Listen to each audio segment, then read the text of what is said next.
en efecto ya el pasado 1 de julio, pues por fin logramos ya la justicia para Mateo. Una parte de la justicia, porque hablar de justicia desde el estricto sentido que la propia palabra o la definición de la Real Academia de la Lengua es dar cada quien a lo que le corresponde, pues es el inicio precisamente de esta justicia para Mateo. Aún falta hacer varias acciones más que tendrá que hacer el Estado de Guanajuato y que tendrá que hacer la propia Fiscalía para modificar algunas situaciones y procurar proteger la infancia de Guanajuato.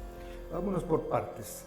En la última entrevista que sostuvimos precisamente hace como un mes, mediados del mes de mayo, nos decías tú que a principios de junio o en el transcurso de este mes se iba a dar una audiencia con la finalidad de dictaminar la culpabilidad o no del acusado. ¿Cómo se dieron los detalles de esta audiencia? Que nos dicen que no fue, que fue en video. Así es. La audiencia donde se dictó el fallo, que es decir, esta audiencia no es otra cosa más que la persona juzgadora se refiere, si la persona imputada de un delito o acusada de un delito es culpable o inocente.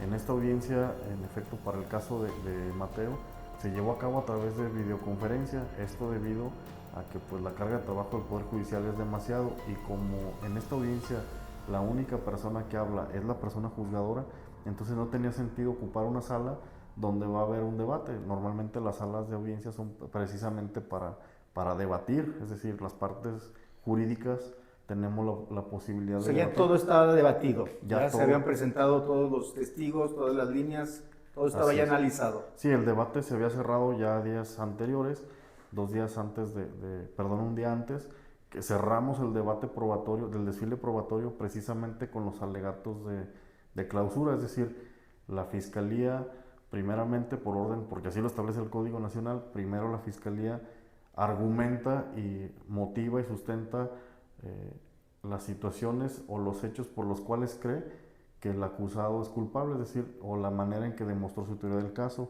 Enseguida que termina de hablar la Fiscalía, nos corresponde a nosotros como asesores jurídicos, pues el exponer los motivos y los fundamentos que tenemos precisamente para demostrar nuestra teoría del caso, que por lo regular o casi siempre va compaginada o va concatenada con la teoría del caso de la Fiscalía. En este caso en particular, ingresó al litigio como abogados colitigantes la Procuraduría de Protección de Niñas, Niñas y Adolescentes del Estado de Guanajuato, de oficio, es decir, por ser un crimen tan atroz cometido en contra de un niño de 12 años, el Estado debe procurar también a través de la Procuraduría, pues garantizar que no se violenten los derechos de Mateo ni de quien en vida aún tiene una hermanita de 8 años. Entonces esa Procuraduría protege precisamente los derechos fundamentales tanto de la hermana de Mateo como del propio Mateo. Y ellos argumentan, hacen sus alegatos de clausura también, con los motivos por los cuales consideran que el acusado es responsable o bueno, es culpable de haber cometido estos crímenes. ¿Se pueden conocer cuáles fueron sus motivos? Sí, nosotros argumentamos, bueno, voy a hablar de lo mío, de lo que yo participé, que va muy compaginado con las otras dos partes, con la Fiscalía y con, Sí. con PEPNA. Nosotros como partes materiales, partes procesales, demostramos mediante prueba científica la participación de Cristian Augusto Yafet N. en los hechos. ¿Y cómo fue? Pues a través de videos que fueron registrados precisamente por las cámaras de C4 del municipio de León, por los arcos carreteros del municipio de León, por las videograbaciones de bienes inmuebles aledaños al consultorio, por las cámaras aledañas al lugar donde el acusado vivía, con material científico que son las pruebas de balística, de la ojiva extraída del cuerpo de Mateo, de la ojiva extraída del propio acusado, de la ojiva extraída del arma de fuego que le fue incautada en su domicilio al hoy acusado. Obviamente hubo correspondencia entre estos 3 indicios balísticos, que es una prueba irrefutable, es decir, lo hablábamos en sesiones anteriores, que la huella digital que genera un arma de fuego es única y irrepetible. Es decir, un arma de fuego que está generada, o 2 armas de fuego que están generadas bajo el mismo lote, jamás van a compartir esa huella digital. Ese estriado es único y irrepetible. Es decir, lo pusimos de ejemplo la vez pasada, un arma de fuego con terminación 1 y la otra arma de fuego con terminación 2 no van a ser iguales porque se maneja el torno de acero y el torno de acero pues se va desgastando, entonces la huella que deja en una es diferente, totalmente diferente a la otra. También se encontró material genético en la corporalidad de Mateo que da correspondencia con el perfil genético del hoy acusado, entonces ahí comprobamos pues que hubo un contacto sexual entre la víctima y el victimario. Entonces quedó, quedó pues al 100% comprobado y demostrado científicamente y jurídicamente la participación del hoy sentenciado en estos hechos tan lamentables donde pues Mateo es desaparecido, es violentado sexualmente y es asesinado posteriormente. ¿Y cuál era la posición del entonces inculpado, del doctor? La posición antes de esta audiencia era acusado. Era acusado, él en sus alegatos, igual que la defensa, pues trataban de desvirtuar a través de una crítica. Digo esto como crítica porque realmente criticar el trabajo que hacen los peritos, que hizo la fiscalía o que dijeron los testigos, sin un sustento jurídico y sobre todo sin un sustento científico que hubiera abonado a su teoría del caso. La teoría del caso de ellos es que el acusado era inocente, pero vuelvo y repito, si no tienes la prueba científica y la prueba jurídica, pues no deja de ser más que una crítica al trabajo realizado por los órganos de prueba, por los testigos, por la fiscalía, por los peritos, y sin una prueba científica, en contrario a lo que a nuestra teoría del caso, pues nada más abonaba a nuestra propia teoría del caso que teníamos como asesores jurídicos y que tenía la fiscalía y que tenía PEPNA. Entonces, de alguna manera la estrategia del inculpado era restarle legalidad al proceso penal. Así es, de cierta manera buscar sí, alguna situación en la que pudo no haberse seguido legalmente el proceso. ¿Qué es lo que buscaba? Él buscaba restar valor probatorio Exacto. a todos y cada uno de los órganos de prueba. Rafa, de verdad es incluso hasta irrisorio luego buscar hasta faltas de ortografía o falta de un proceso. Por ejemplo, me acuerdo mucho que hacía mucho hincapié en que la perito en genética no plasmó en su peritaje en la resolución del amparo, donde el juez federal le niega la protección al hoy sentenciado para que sean tomadas las muestras. Algo así tan ilógico debatíamos en la audiencia, incluso, por ejemplo, decían ellos, me refiero a ellos como defensa pública y como defensa material, que es el acusado, ellos decían es que no se llevaron a cabo la extracción de muestra como lo había ordenado el juez de control. Pues claro que no, incluso ellos decían que había cambiado las circunstancias de modo, tiempo y lugar. Cambió de tiempo, no de modo ni de lugar. ¿Por qué de tiempo? Porque el juez de control ordena, si mal no recuerdo, el 13 de mayo que le sean extraídas de los carrillos bucales, es decir, de los cachetes, para que la población en general lo entienda, de los cachetes saliva, y de ahí tomar las células epiteliales de ADN de este sujeto. Eso lo ordenó el 13 de mayo, que se realizara el 13 de mayo. El amparo se resolvió el 16 de agosto. Entonces el acusado y su defensa pretendían que se debieron de haber tomado el 13 de mayo, no en agosto como lo resolvió el juez. Pero evidentemente es que no podemos viajar en el tiempo, así cosas tan ilógicas como esa. Digo, creo que si yo pudiera viajar en el tiempo, no estaríamos hablando aquí, Rafa, estaría yo en la CIA, estaría yo en la KGB, no sé, en otro lado. Así cosas tan ilógicas nos debatíamos en las audiencias. Por eso es que este proceso fue muy largo, porque eran debates incluso a veces hasta innecesarios e ilógicos, así de esa naturaleza, audiencias que duraban 6 horas. Una audiencia duró 11 horas y 50 minutos, por ejemplo, casi 12 horas, debatiendo este tipo de situaciones fuera de lo normal. Lo que él buscaba era desacreditar el proceso. El proceso y que las pruebas perdieran valor probatorio. Sin embargo, como asesores jurídicos exigimos a cada momento que la fiscalía cumpliera toda la legalidad y se hicieran todas las cosas apegadas al derecho y sin violentar los derechos fundamentales, primeramente de nuestros representados ni de la víctima. ¿Por qué? Porque eso nos pudiera haber generado otro tipo de situaciones Y a lo largo de este proceso, hasta al menos el día de hoy, ningún amparo, ninguna apelación le ha funcionado al acusado. ¿Por qué? Porque hicimos el trabajo de una manera correcta. Oye, licenciado Mariano, estamos acostumbrados, te voy a decir Mariano. Sí, claro. Oye, Mariano, estamos acostumbrados en las películas hollywoodenses que vemos las audiencias y vemos al grupo de ciudadanos que son ellos quienes toman las decisiones. Eso es lo que vemos en las películas de marca hollywoodense. En la realidad, en este caso en particular, ¿cómo se desarrolla? ¿Quién toma la decisión de si una persona, en este caso el doctor, fue culpable o no y la pena que merece? Ok, aquí la decisión, al menos en este caso, fue de un tribunal unitario, es decir, un solo juez. En México no tenemos un jurado como tal. Hay estados sí, estados, vamos a decirlo así, estados de la República que se maneja un tribunal de enjuiciamiento. Es decir, el Código Nacional prevé un tribunal que por lo regular son 3 jueces que ellos toman la decisión. En este caso en particular fue un tribunal unitario. ¿Cómo llega a la conclusión el juez? Precisamente con el desarrollo probatorio.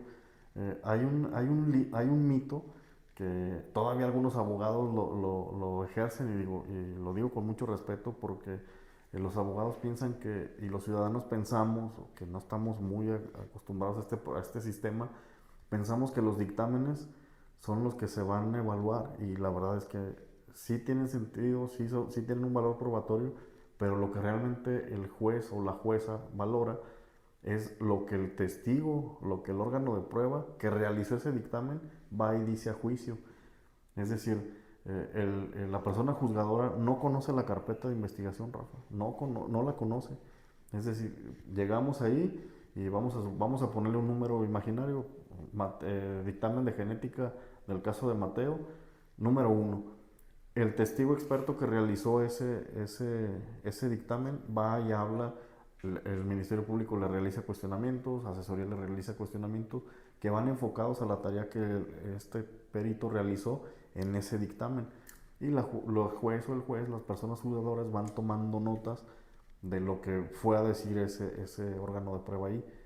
Y posteriormente le corresponde a la defensa y al acusado en este caso, a la defensa material, realizar cuestionamientos para tratar de desvirtuar y de que pierda valor probatorio precisamente lo que el perito experto realizó en ese dictamen. Pero la persona juzgadora no conoce el dictamen, solamente conoce lo que ahí en la audiencia va y se dice. Por eso es un procedimiento penal acusatorio de manera oral, es decir, es de manera verbal. La juez no conoce absolutamente, los únicos documentos que conoce la juez o la persona juzgadora es el auto de acusación, donde la fiscalía dice por qué se está acusando, el escrito de coadyuvancia, que es decir, los asesores jurídicos describimos el por qué, nuestras pruebas y el por qué consideramos que esta persona debe ser acusada o por qué debe ser enjuiciada, mejor dicho. La defensa, obviamente, la contestación a la acusación, que es por qué consideran y van a probar que su representado no es responsable ni culpable de los hechos que se le imputan. Así ocurre literalmente. O sea que la juez no tiene acceso entonces a todo el proceso, a las carpetas de investigación. No. Lo que ya recibe son documentos ya digeridos, completamente analizados, depurados del caso, y en base a eso toma la decisión. Así es, toma la decisión en base a lo que el testigo experto o el órgano o el testigo circunstancial va y vierte Y ya en la filtraron audiencia. todo lo... Sí, la fiscalía, asesores jurídicos, filtramos todo, igual la defensa si tiene pruebas va filtrando y obviamente cada una de las partes procesales aportamos las pruebas que nos son útiles para nuestra teoría del caso. Y da voz pues tanto al inculpado como a la defensa. Así es. Y a partir de ahí se toman los veredictos. Así es. Volviendo entonces al tema, a la videoconferencia que sostuvieron, ¿cómo fue ese día? Ese día fue un tanto de nerviosismo para la familia porque no sabían si iba a ser sentenciado o absuelto. ¿Qué partes estuvieron en la videoconferencia? En la videoconferencia estuvo Fiscalía a través de sus ministerios públicos, estuvimos tu servidor como asesor jurídico, en compañía de la mamá, del papá En el otro lado. y del hermano de Mateo, y obviamente la asistencia psicológica, y estuvo también personal de la Procuraduría de Protección de Niños, Niñas y Adolescentes. Y del otro lado estuvo la defensa y estuvo el acusado en aquel entonces.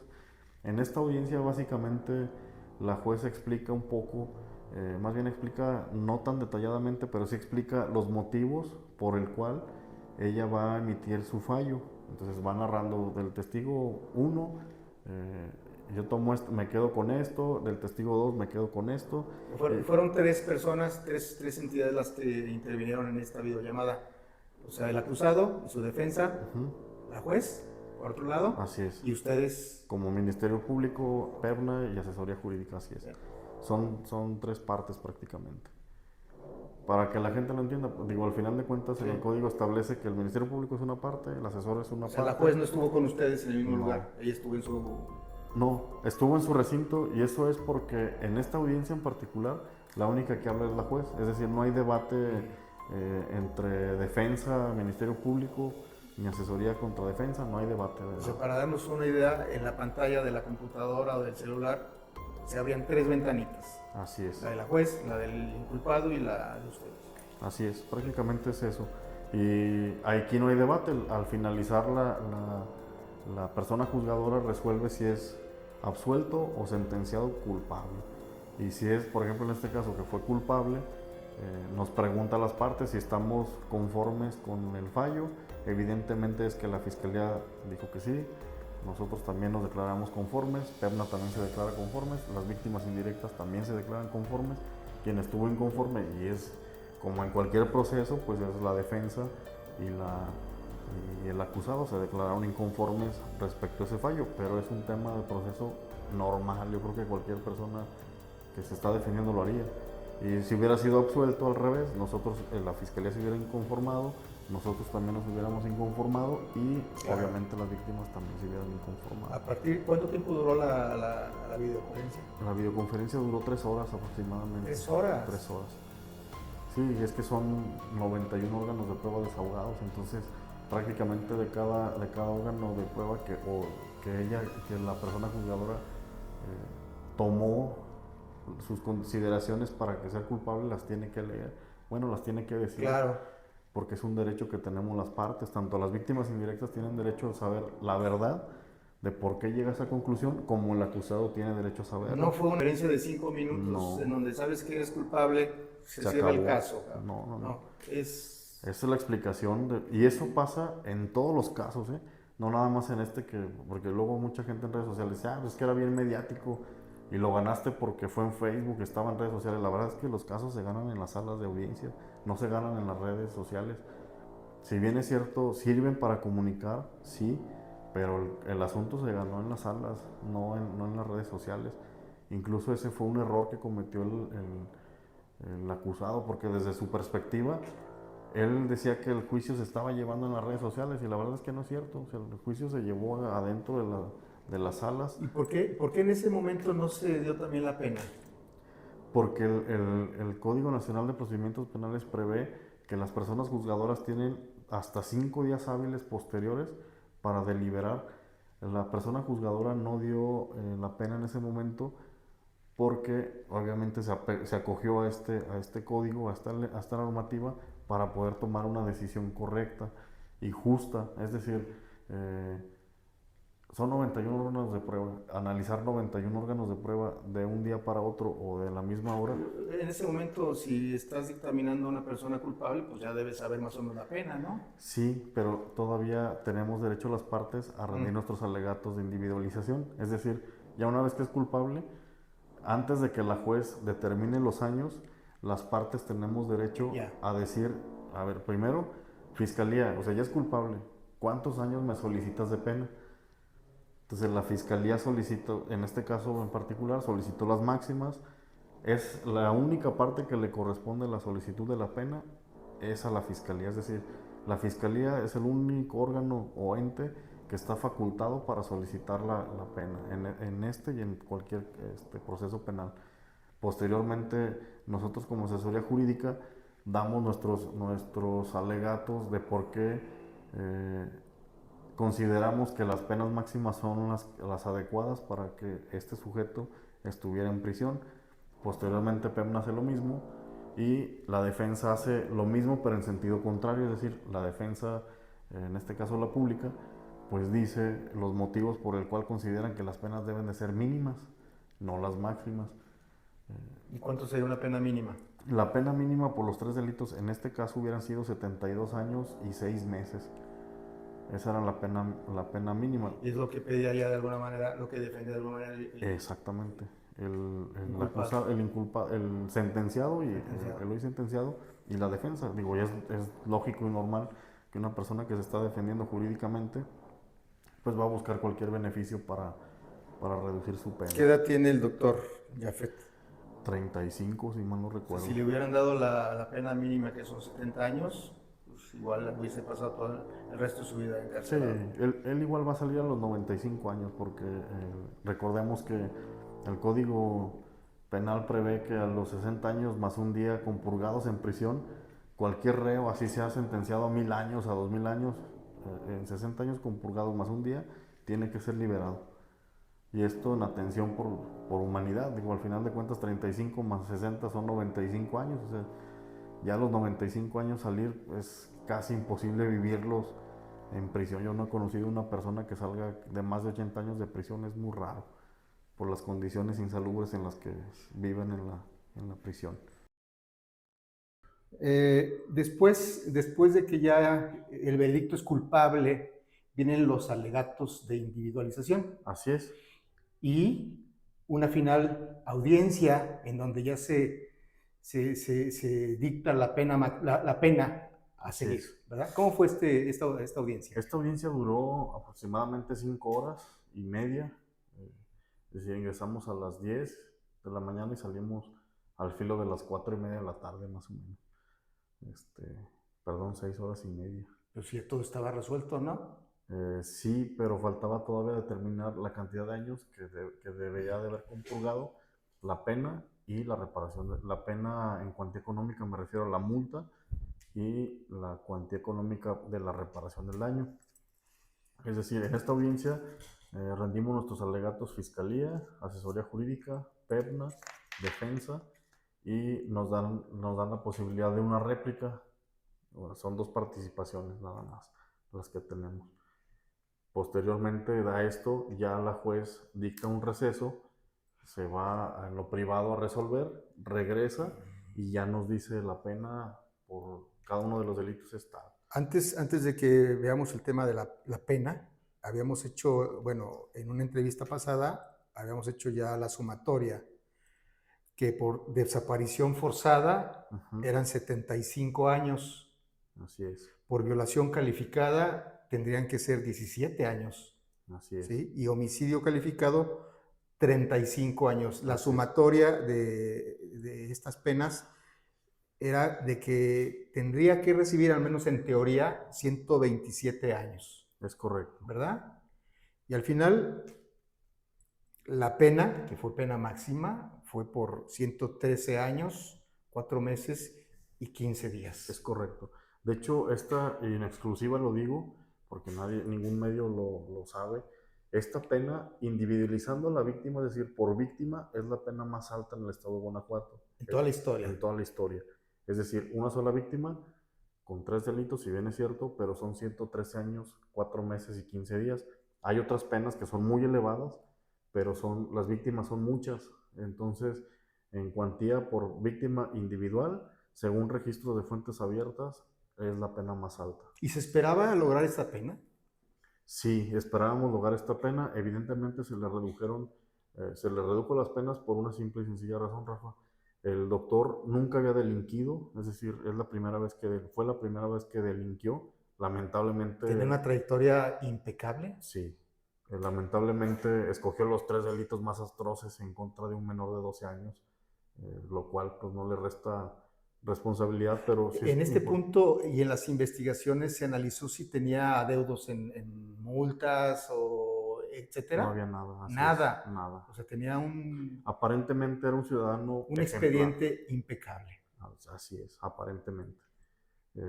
Digo aparentemente porque evidente es que aunque no hayas delinquido y cometes de un solo golpe 3 delitos de los más atroces en contra de un niño, pues fue muy Pagaba lamentable. impuestos. Todo en orden, no tenía ningún motivo para delinquir.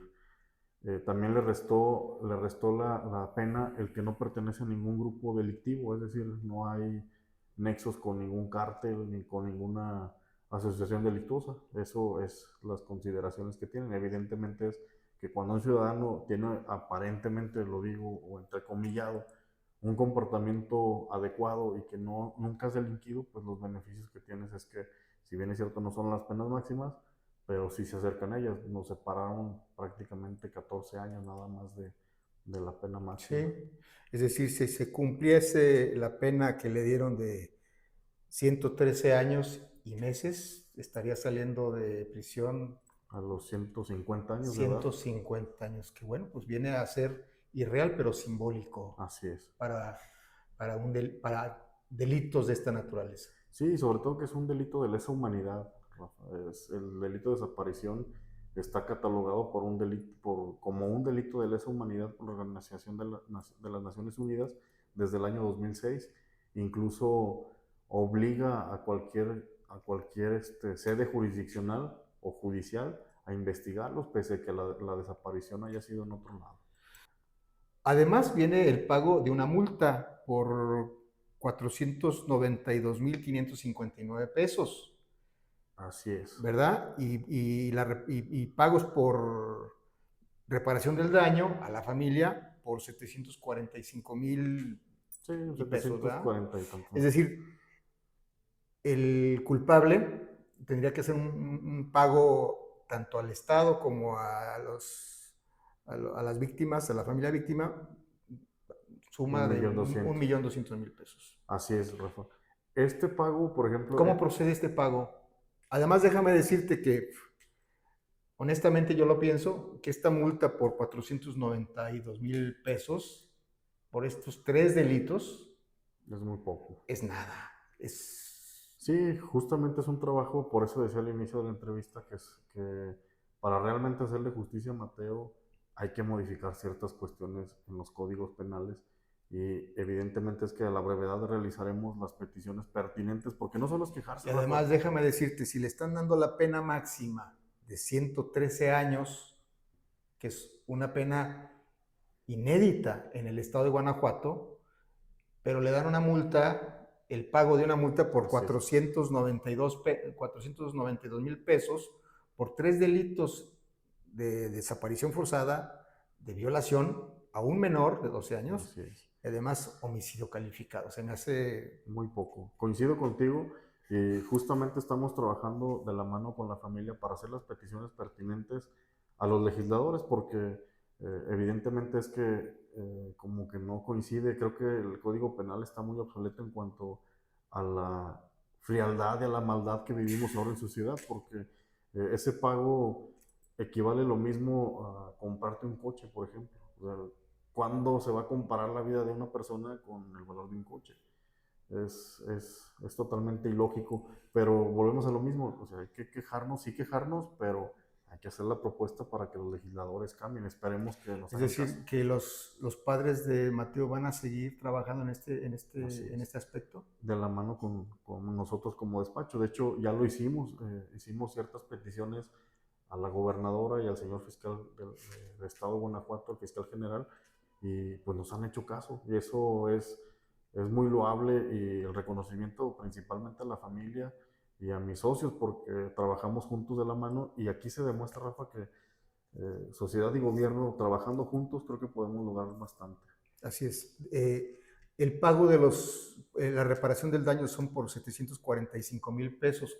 ¿Cómo se va a A ver, realizar ese pago a la familia? ok, en caso de ¿Y que sí se va a realizar? yo Es lo decir, dudo. el culpable, el doctor, ¿tiene dinero para pagarles a los Yo familiares? dudo mucho que lo pague. ¿Por qué? Porque está en prisión. Y evidentemente es que una persona en prisión pues no tiene las facultades o la facilidad de hacer dinero. Entonces esta multa y esta reparación del daño se puede pagar o no. ese es un proceso que él tendrá que hacer administrativo, es decir, O sea, ¿se puede pagar o no? se puede pagar o no. En este caso en particular, como la desaparición forzada no permite ni prevé ningún beneficio y además el sentenciado fue sentenciado sin los beneficios de la ley, es decir, sin ningún beneficio, eh, el que realice el pago, lamentablemente, esa es otra de las cuestiones que hay jurídicas que casi nadie sabemos. Si realiza el pago o no, no hace diferencia en este caso en particular. En otros casos donde la ley sí prevé la salida al 50% de la pena más un día, entonces es la gente que se pone a pagar y tiene para pagarlo hasta, vamos a suponer que alguien es sentenciado por el delito de fraude a 10 años, por decir algo, ¿no? O a 7 años, y la reparación del daño son 30,000 pesos. Si él paga los 30,000 pesos, antes de los 3 años y medio, él puede salir a los 3 años y medio. Esa persona tiene hasta 3 años y medio para pagarlo. Al día siguiente, si lo realiza, sale de prisión, y los 3 años y medio siguientes los puede cambiar por ir a firmar cada mes o cada 15 días. Ya el juzgador en materia de ejecución lo determinará, o bien por trabajo en horas a la comunidad. Eso lo puede Pero hacer. en este caso No va a salir más que hasta los 60 años y además tiene que colgados. pagar Tendrá esta que cantidad. pagarlo, así es. ¿Y sí la va a pagar? No creo que la pague. Yo la verdad lo dudo. ¿Tendrá cuentas bancarias, vehículo? ¿No se puede tomar una acción No. jurídica en contra de sus bienes materiales? Salvo que él los ofreciera, salvo que él dijera, ¿sabes qué? Te pago, porque sí, en otros casos sí ha habido, oye, te pago, no tengo el dinero, pero tengo una propiedad que equivale a la reparación del daño, te la doy en pago. Se puede hacer, sí se puede hacer, pero tiene que nacer precisamente. Depende de la voluntad del asesino. Es correcto. Depende de la voluntad del culpable. El culpable. Es irrisorio e ilógico, pero lamentablemente las leyes están hechas por personas. Y esto la ley lo ampara. Así es. Están hechas por personas que desconocen el derecho. Bueno, pues esperemos que al menos desde el punto de vista jurídico este caso nos permita renovar nuestra cultura jurídica penal en Guanajuato, ¿no? Sí, sobre todo porque el estado de Guanajuato pues, es una tierra de hombres y mujeres que pues, han hecho historia. Rafa, de aquí nació la independencia, de aquí nació nuestro escudo nacional. Entonces creo que este caso de Mateo, esta muerte no tiene que quedar en vano, o sea, no tiene que ser una muerte más en vano.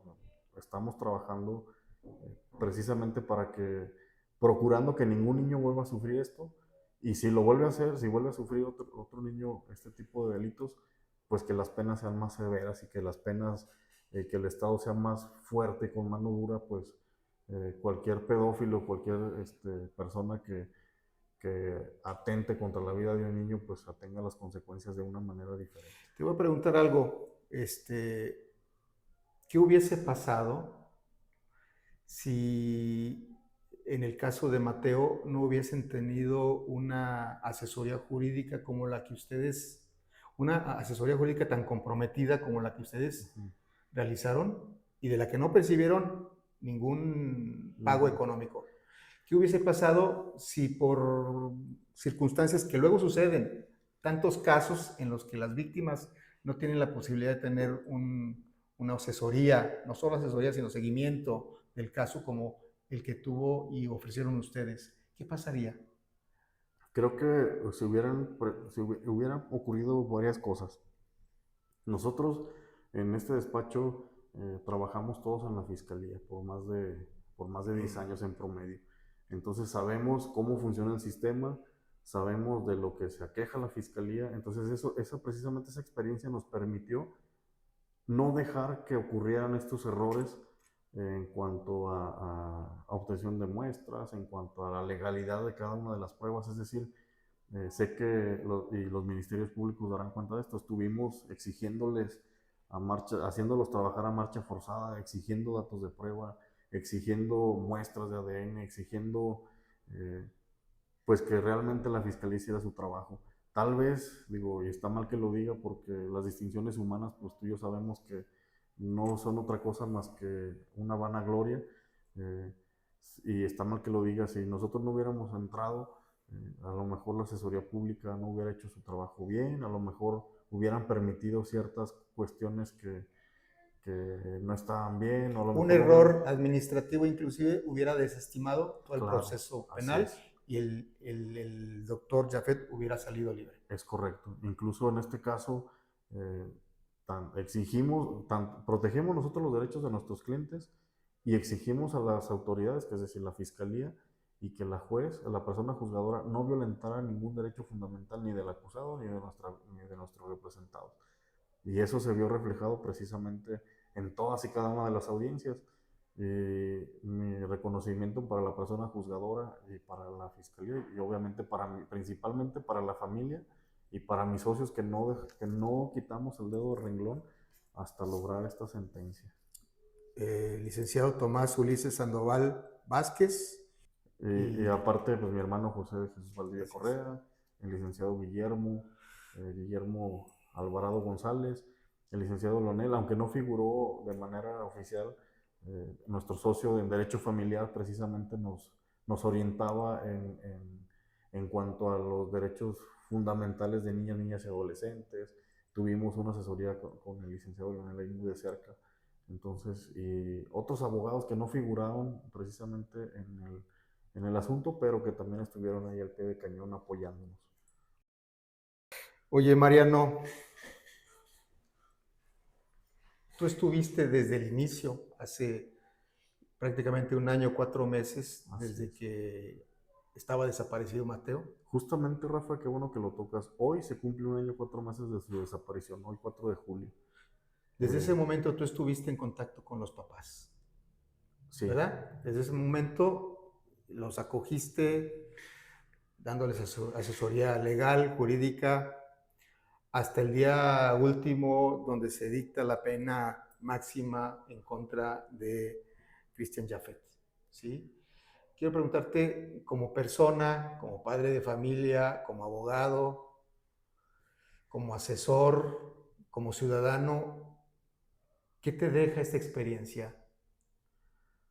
me deja que la fortaleza de un hombre y de una mujer, principalmente de la mamá de Mateo, eh, el no claudicar ella en la búsqueda primero de su hijo, el ser pues el sostén emocionalmente me refiero de la familia, nunca dejaron de buscarlo. En el lugar en que se encuentra Mateo, él puede tener y dar cuenta de que nunca dejaron de buscarlo. Una vez que fue encontrado lamentablemente sin vida, ellos nunca dejaron de buscar justicia, nunca dejaron de buscar justicia. Me deja como aprendizaje precisamente eso, que en ocasiones discutimos con nuestros padres o con nuestros hijos o con nuestros hermanos o con las personas que queremos, o bien no somos conscientes de la falta que va a ser un abrazo, Rafa, de la falta que va a ser una palabra hacia tu hijo, hacia tu hija, hacia tus padres, y posteriormente cuando la vida les cambia por completo, porque evidentemente es que nadie nos prepara en este mundo para perder a un hijo que tiene 12 años, que lo único que hacía era ir a la escuela y que tenía sueños e ilusiones como cualquiera de nosotros los tuvimos a los 12 años, y que por una persona que lo único que tenía que hacer era nada, o sea, él no tenía por qué haberlo ingresado al consultorio, no tenía por qué haberlo violado, no tenía por qué haberlo asesinado, no tenía por qué haberlo desaparecido, lo único que tenía que haber hecho este doctor era nada. Sin embargo, decidió hacer mucho daño no solamente a Mateo, dañó a la familia completa de Mateo, los padres, hermanos, tíos, tías, abuelos, y no solo eso, Rafa, hay una parte que en esta historia se nos olvida, los compañeros de Mateo, de ese salón, 38 niños que tuvo que intervenir el estado de Guanajuato. Imagínate la magnitud del daño. El estado de Guanajuato tuvo que enviar psicólogos y tanatólogos para darle atención a esos 38 niños que sufrieron el terror de ver a su compañerito, de ver a su amigo, de ver a su novio, porque ahí tenía Mateo una novia en la escuela, a su pareja sentimental a los 12 años, verlo primeramente desaparecido, posteriormente encontrado sin vida y posteriormente enterarse por todas las fuentes abiertas de que fue abusado sexualmente. Imagínate el grado de terror que generó este sujeto en estas personas que apenas se están desarrollando, Claro. y que el estado de Guanajuato tuvo a bien sostenerlos psicológicamente. es un daño terrible. Y no solo eso, el impacto fue más allá. Una ciudad entera, yo nunca había visto que una ciudad entera se uniera para buscar a una persona. Me deja también la enseñanza de que juntos ciudadanos y gobierno no solo es exigirle y salir en las redes diciendo que el gobierno no sirve para nada, independientemente del color del partido que sea. Es, a ver, gobierno, estoy viendo esto, necesito que hagas esto y exigirlo. Se nos olvida que nosotros somos los patrones prácticamente los políticos. Y a los políticos se les olvida indiscutiblemente, y si de cualquier color se les olvida que están para servir a los ciudadanos y que fueron electos para generar las condiciones necesarias y adecuadas donde un niño o una niña pueda desarrollarse, donde un adulto no pueda o no deba sufrir la pérdida de un hijo. Y lo digo con mucho respeto, donde no debería de existir ninguna madre buscadora. Y esto lo digo con mucho respeto y lo digo por lo siguiente, ninguna madre debería de estar buscando a su hijo. Claro. Indiscutiblemente es que el gobierno debería de estar cuidando a esas personas que están desaparecidas. Es más, el gobierno debió de haber generado las condiciones necesarias para que esas personas no desaparecieran. Indiscutiblemente si tenían vínculos con la delincuencia organizada o no, esas personas no debieron de haber desaparecido. Que a la fecha suman más de 135,000 personas desaparecidas en todo el país. Y es muy lamentable también, Rafa, recientemente veía en el periódico al director de víctimas a nivel nacional que decía que entre el 95 y el 97% de desaparición forzada y de delitos en contra de niños y niñas queda impune. Es decir, este caso de Mateo, por temas administrativos, burocráticos, mala praxis de los asesores, mala praxis de las fiscalías, mala praxis de lo que gustes y mandes administrativos, pero solamente el 3%, del 3 al 5% se hace justicia. Y esto es muy lamentable. Claro. Pues ya para terminar, como tú bien lo señalas, el caso de Mateo deja a una familia sin un hijo. Sí. ¿Sí? El dolor de la ausencia. Pero por otra parte también yo vería del otro lado, de la familia del asesino, del doctor Jafet, una familia normal también, supongo, que crían a su hijo y definitivamente pues con el dictamen de 113 años de cárcel tampoco ya van a poner, ya no van a tener la posibilidad de tener a su hijo. Así es. En el hogar, ¿sí?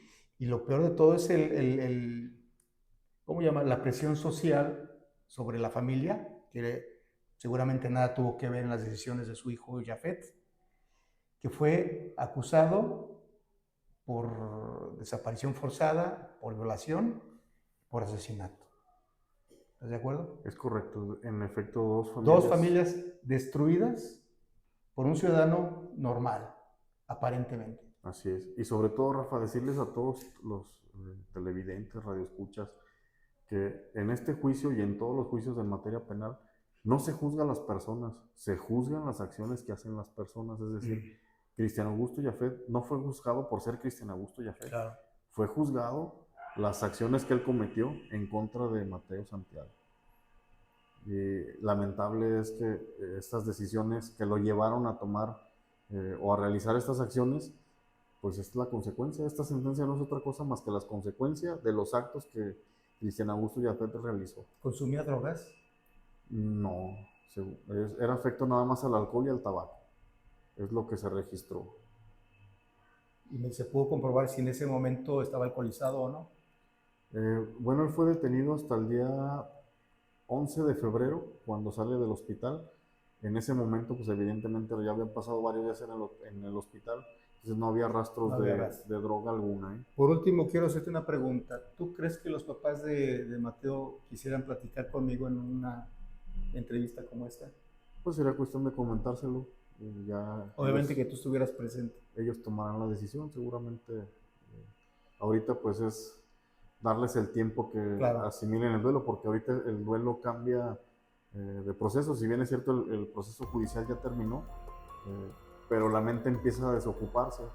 Antes en el juicio pues estuvieran focalizados en lograr esta sentencia. Claro. Y ahora lo platico con ellos y con sus psicólogos y veamos la manera de gestionar este acercamiento. Te agradezco mucho por esta plática, que tú sabes realmente el fin último es el de abundar sobre los detalles que no dice la prensa tradicional, muchas veces amarillista, ¿verdad? Sobre sensacionalista, sobre casos que ciertamente duelen a la sociedad, a las familias leonesas. Entonces la intención es precisamente detallar cómo se dio el proceso y entender para un ciudadano común y corriente como yo, pues cómo se dan las cosas. Sí, sobre todo, Rafael, verlo fuera del morbo, es decir, verlo desde lo científico y lo jurídico, porque antes, detrás de cámaras, todos deberán saberlo, estábamos platicando precisamente de lo interesante que es los procesos penales y de lo interesante que es cómo las personas juzgadoras llegan a una decisión. Es un proceso que, como bien lo decías hace un rato, las películas nos manejan una cierta idea y aquí en México pues es totalmente diferente. Y sobre todo, que en este caso en particular, y tengo que decirlo, gracias a la intervención de ustedes, la impunidad no ganó. Así es, una vez más quedó demostrado que en Guanajuato, y siempre, nunca me voy a cansar de decirlo, en Guanajuato los niños y las niñas son inaccesibles para nosotros los adultos. Bueno, muchas gracias. Gracias a ti, Rafa.